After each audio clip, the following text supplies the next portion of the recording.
right, y'all, in this video, we are going to expand on our knowledge of dilations, and we're going to learn how do we apply dilations in a coordinate plane or on a graph. And so parts of this lesson, you're going to have videos where we're going to explain each thing, and then other times you're going to be asked to try some things on your own. So we're going to start with this first page on page 7. You're going to do pretty much all of this on your own, but I do want to leave you with one quick example to help guide you to make sure you understand what to do. This one says, using a scale factor of 2, I want you to complete the table and graph both the original figure and the new figure. And so you can see that for my pre-image, I have 4 points. So if I graph that first point of -2, -1, that's point A. So I want to make sure I label my point. And if I'm applying a scale factor of 2, that means I'm going to multiply both coordinate values by 2. So that would become -4, -2. So that's A prime. So then I can turn around and graph A prime, which would be -4, -2. I want to make sure I label that point. So you're going to do this for all the points, and then you're going to examine like what happens. Like, what does your graph look like? Like, how has it changed? How does it stay the same? Especially when regarding the angles and the length of the sides. I'd encourage you to maybe do the original figure in pencil and the new rectangle or the image in a color, just to help you keep it straight. I know you have to use the primes when you're doing the new figure, but sometimes students do better when they can see color. So you're going to do the rest of this and example 2 on your own, and you can check and see how you did, either using the answer key, or if you're hybrid, you're going to talk about this in class.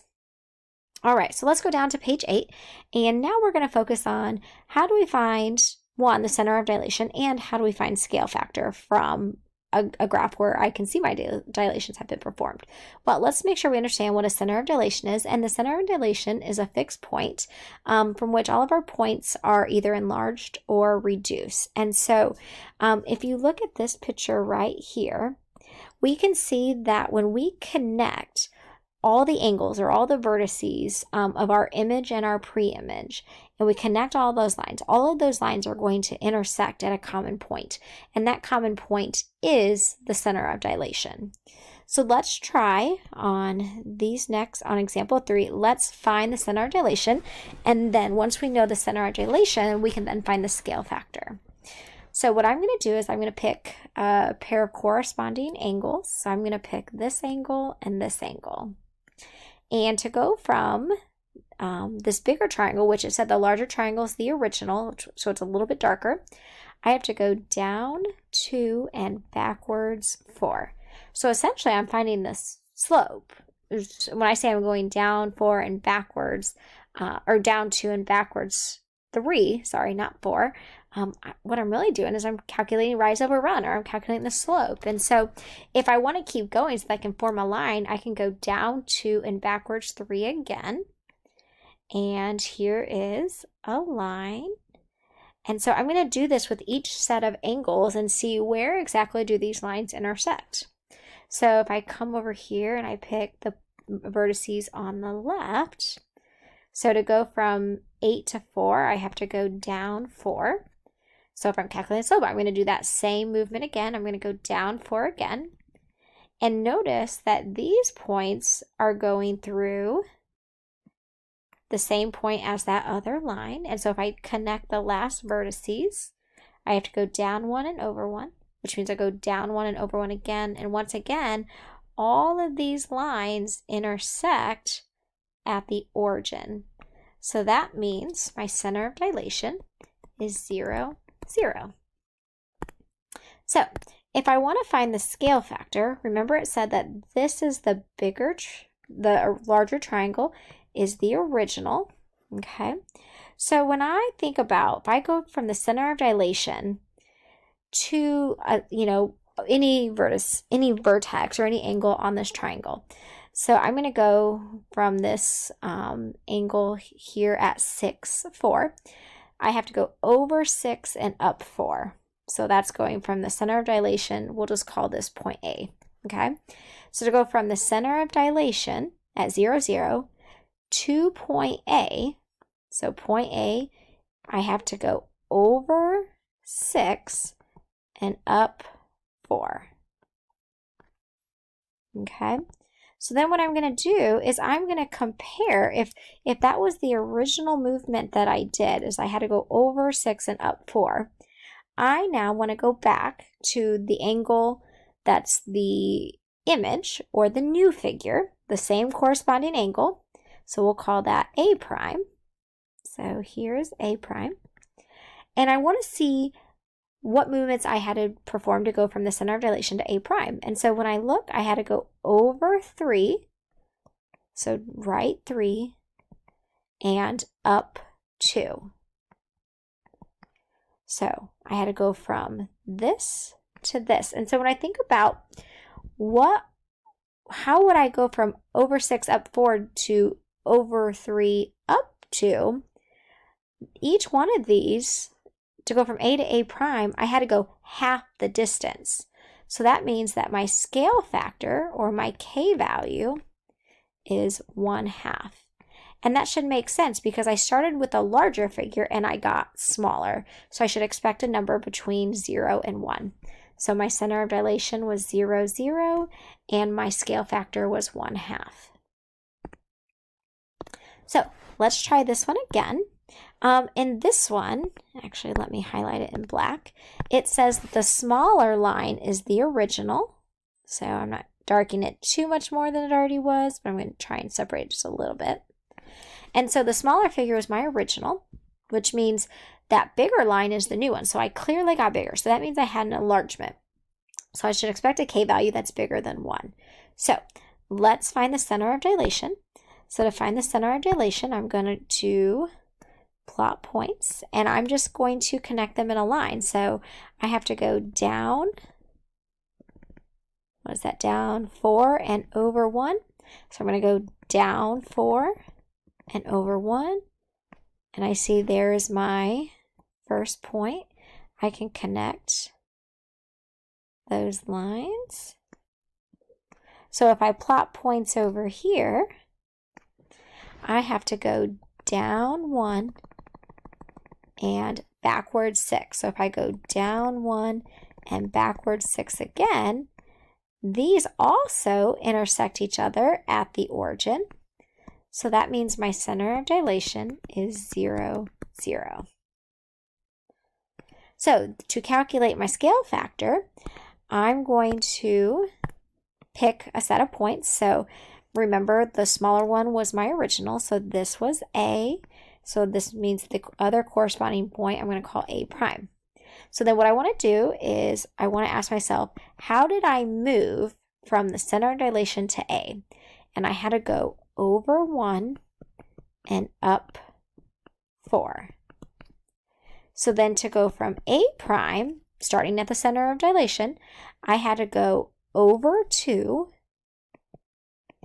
and up 8.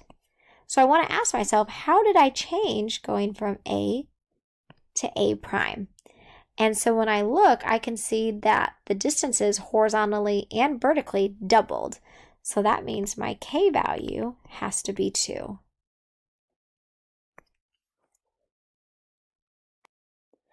All right, so hopefully those two examples made sense.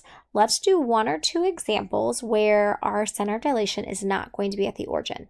So you're actually going to skip down quite a few pages. We're actually going to go to page 9. And if you understood those first 2 examples, finding the center of dilation when it's not the origin is actually not any different than what we just did. And so in this first example, example A, I can see that my original figure is just ABC, and it's smaller. And my new figure, A prime, B prime, C prime, is bigger. So I can tell right away that this was an enlargement. So I know my scale factor has to be bigger than 1. So we've got to start with finding our center of dilation. So we do the same thing as before. We're going to connect and figure out how we moved from one point to the other. So to go from A prime to A, I have to go down 1 and over 4. So I'm going to do that again. I'm going to go down 1 and over 4. And I ended up right here. So I'm going to do this again. I'm going to go from B prime to B. I have to go over 2, and that's it. So I'm going to go over 2 again, and I see that I ended up at that exact same point. I can even connect my lines with the A's and then the B's. And if I want to do it one more time, just to confirm, to go from the C prime to C, I have to go down 2 and over 1. So if I go down 2 and over 1, I end up at that same point. So that means my center of dilation is right here. And I had to go, so I'd go, it'd be -2, +1. So to find my scale factor, okay, I first need to figure out what was my original point and how did I move to that original point from the center of dilation. So I'm going to use B for example.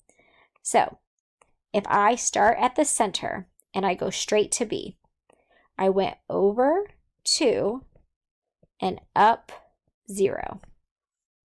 So then I want to ask myself, okay, if I go back to the center of dilation, how did I get to B prime? Well, to get to B prime, I had to go over 4 and up 0. So when I ask myself, how did I move from B to B prime, I can see that the distance from B to B prime doubled. So that means my scale factor is 2.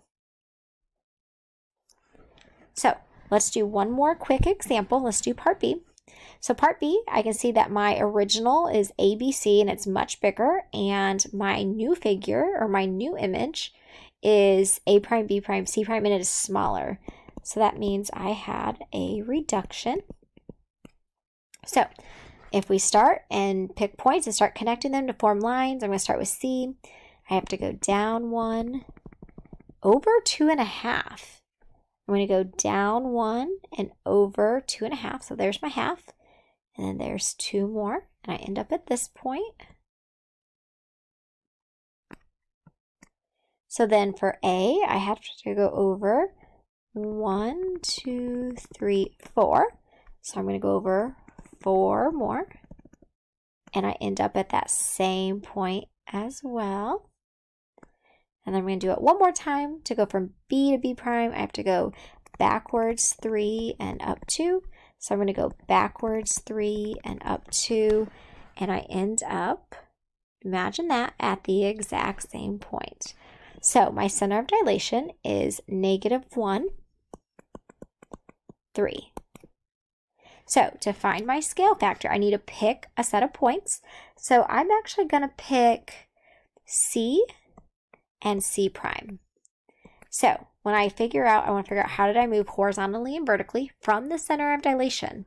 So from my center of dilation at -1, 3, I had to go up. So I don't want to go up. I want to go right. 1, 2, 3, 4, 5. And up 2. So then I want to go back to C prime. And when I look at C prime, I have to go over 2.5. And I went up 1. So I have to ask myself, how did my movements change, or how did the distance change horizontally and vertically? And so when I went from 5 to 2.5 and from 2 to 1, I can see that those distances were cut in half, which means my scale factor is 1/2. So I want you guys to try these next 2 on your own and then check your answers with the answer key and see if you got them correct.